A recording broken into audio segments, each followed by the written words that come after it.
साफ कर दिए।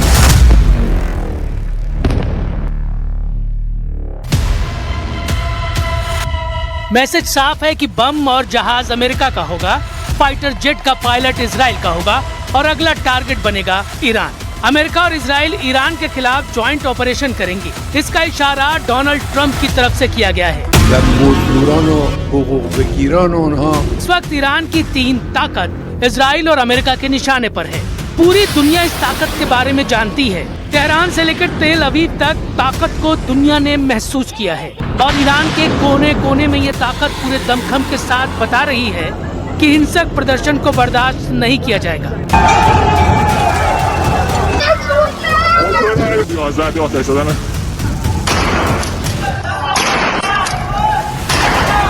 यानी प्रदर्शनकारियों की आड़ लेकर इजराइल और अमेरिका जो करना चाहते हैं वो मंसूबे कामयाब नहीं होने दिए जाएंगे। ईरान की लीडरशिप इस वक्त ट्रंप और नेतन्याहू के टारगेट पर है। दूसरे नंबर पर ईरान का परमाणु कार्यक्रम है जिसे मिटाने की कसम ट्रंप और नेतन्याहू दोनों ने खाई है। और तीसरे नंबर पर है ईरान की मिसाइल पावर जो नेतन्याहू को बहुत ज्यादा परेशान कर रही है और इसका तनाव अब ट्रंप को सताने लगा है। If they will continue with the missiles, yes. The nuclear, fast. Okay? One will be yes, absolutely. The other will do it immediately. Donald Trump ने ईरान पर हमले का बड़ा सिग्नल दे दिया है। 2026 में ट्रंप का ईरान को खत्म करने वाला ऑपरेशन कितनी जल्दी शुरू होगा, ये इस वक्त दुनिया का सबसे बड़ा सवाल बन चुका है।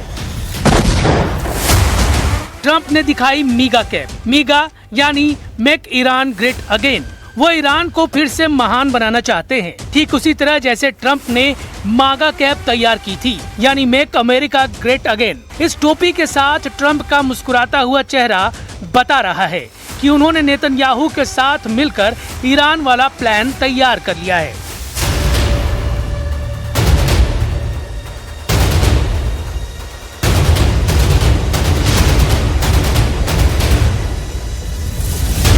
इजराइल के फाइटर जेट्स को फिर से तैयार किया जा रहा है। बम लोड कर दिए गए हैं। ये अमेरिका से मिला F-15 फाइटर जेट है और इसमें लगी मिसाइल और बम भी मेड इन अमेरिका है। इजराइल से ऐसे वीडियो जारी होने का मतलब साफ है कि नेतन्याहू कुछ बड़ा करना चाहते हैं। Well, I'll tell you about action because I was presented a few days ago, actually 2 weeks ago, with the prospect that they're having field exercises in which they're practicing launching ballistic missiles at Israel.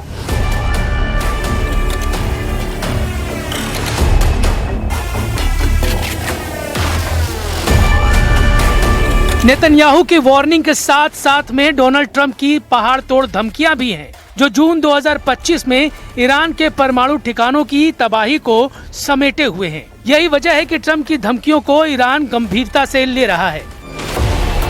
सवाल है कि क्या अगले 24 घंटे में Iran पर सबसे बड़ा हमला होगा या फिर 2026 में जनवरी के महीने में ईरान में कुछ बड़ा होने वाला है, जिसकी तैयारी खुफिया तरीके से की गई है और इसे ही ट्रंप का जनवरी जैकपॉट कहा जा रहा है।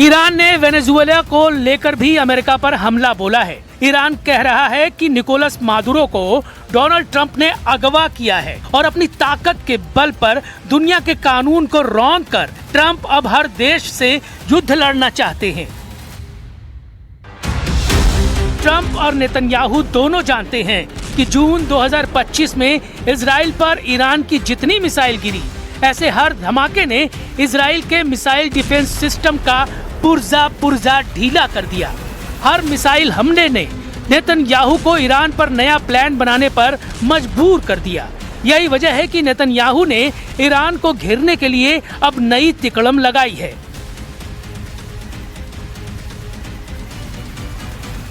एक तरफ नेतन्याहू ने कमान संभाली, जिसमें अमेरिका से भी पूरी मदद थी, तो दूसरी तरफ ईरान के सर्वोच्च नेता अली खमैनी ने मोर्चा संभाला और तमाम मिलिट्री लीडरशिप खत्म होने के बाद फौरन सेना की कमान नए कमांडरों के हाथों में दी और 12 दिनों तक ईरान ने बता दिया कि इजराइल की शुरुआती स्ट्राइक के बाद भी उसकी मिसाइल पावर बरकरार है।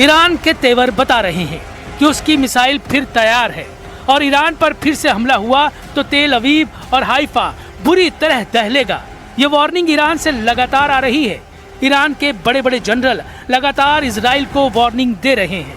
ईरान बार बार बता रहा है कि उसकी मिसाइल पावर इजराइल और अमेरिकी अड्डों पर हमले के लिए तैयार है। ये वार्निंग ईरान लगातार दे रहा है।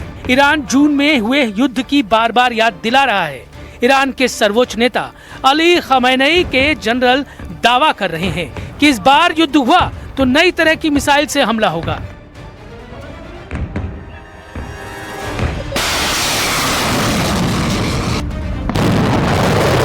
ऐसी मिसाइल जिसकी रेंज ज्यादा होगी ताकि वो दुश्मनों को लंबी दूरी तक तबाह कर पाए, जिसका पेलोड यानी वॉरहेड ज्यादा बड़ा और हाहाकार मचाने वाला होगा, जो स्टेल्थ होगी यानी उसको ट्रैक और इंटरसेप्ट करना यानी उसे मार गिराना भी मुश्किल होगा।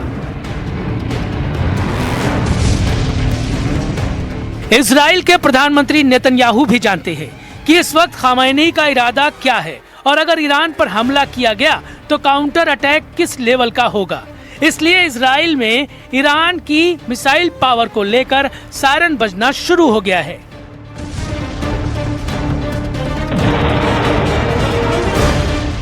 इजराइल की सेना ने ईरान की मिसाइल पावर को लेकर बहुत बड़ा दावा किया है। ऐसा दावा जिसके बारे में पूरी दुनिया को अलर्ट कर रहा है इजराइल।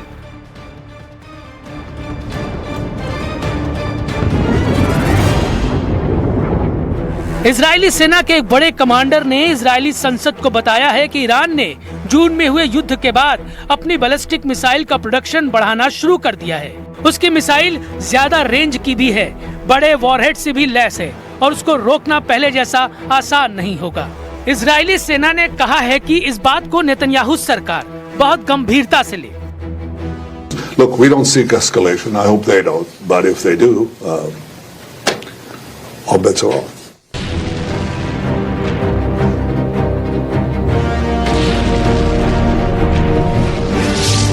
पहले नेतन्याहू ने खुद दावा किया था, जो अब झूठा साबित हो रहा है। ईरान पर किए गए हमलों के दौरान इजराइल ने उसकी मिसाइल अड्डों को तबाह करने का दावा किया था, लेकिन अब इजराइल में ही कहा जा रहा है कि ईरान की मिसाइल पावर बरकरार ही नहीं बल्कि और तेजी से आगे बढ़ रही है, जिसका सबसे बड़ा खतरा इजराइल को होगा। और फिर खाड़ी के आसपास अमेरिका के सैन्य अड्डे भी इसके चपेट में आएंगे। अगर ऐसा हुआ तो समझ लीजिए कि फिर ईरान और इजराइल के बीच आखिरी दम तक युद्ध लड़ा जाएगा।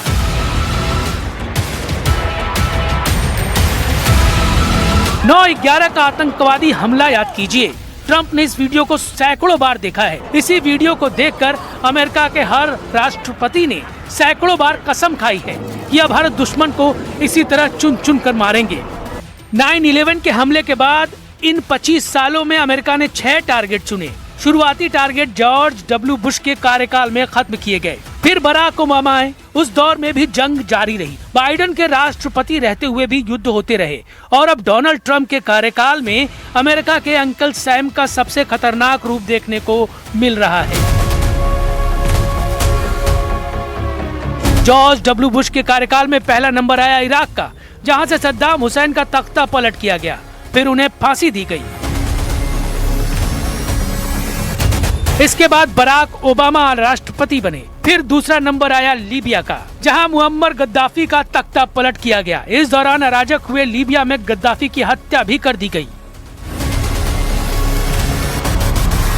ट्रंप के राष्ट्रपति बनते ही अमेरिका की फोर्स सुपर एक्टिव हो गई। तीसरे नंबर पर लेबनान यानी हिजबुल्लाह की लीडरशिप को खत्म कर दिया गया और फिर चौथे नंबर पर गाजा यानी हमास को पूरी तरह से खत्म कर दिया गया। हिजबुल्लाह और हमास दोनों इजराइल के दुश्मन रहे हैं। पांचवा नंबर आया सीरिया का, जहां अमेरिका और इजराइल की मदद से जुलानी ने बशर अल असद का तख्ता पलट किया।